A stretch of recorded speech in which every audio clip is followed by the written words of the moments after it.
Ciri-ciri akun Google kamu aktif di perangkat orang lain dan cara menghapus dari jarak jauh. Karena ini sama halnya memicu terjadinya pencurian data atau peretasan alias hacker ya teman-teman. Nah, langsung saja kita cek di Android. Pertama buka Gmail. Pastikan akun Google Anda sudah masuk pada Gmail tersebut teman-teman. Kemudian pilih foto profil kanan atas.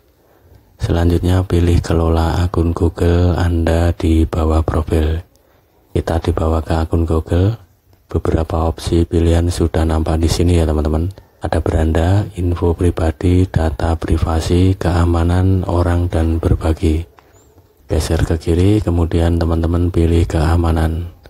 Nah, kemudian geser ke atas, lihat perangkat Anda, tempat Anda login. Jika tertera satu sesi di ponsel Android, berarti teman-teman ini saya nyatakan aman ya, berarti kita masuknya hanya satu Android saja. Akan tetapi jika tertera dua sesi seperti pada video disertai nama perangkat ponsel yang berbeda, ini yang bermasalah ya teman-teman. Padahal akun ini hanya login di perangkat Samsung saja, bukan di Redmi 10. Langsung saja kita hapus dari sini ya teman-teman. Pilih dua sesi di ponsel Android pada perangkat Anda. Kita pilih Redmi 10-nya. Masuk ke profil perangkat Redmi 10, lihat di bawah profil tersebut teman-teman, pilih logout.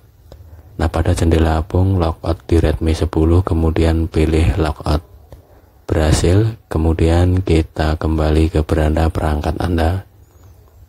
Status logout sudah tertera, kemudian kembali lagi dan lihat beranda perangkat Anda akan tertera satu sesi di ponsel Android dan kita berhasil ya teman-teman. Nah, itu tadi teman-teman cara logout akun Google yang berada di perangkat orang lain ya. Semoga bermanfaat. Oke, jangan lupa like, share, dan subscribe, bantu channel ini agar lebih berkembang lagi ya. Oke, terima kasih teman-teman.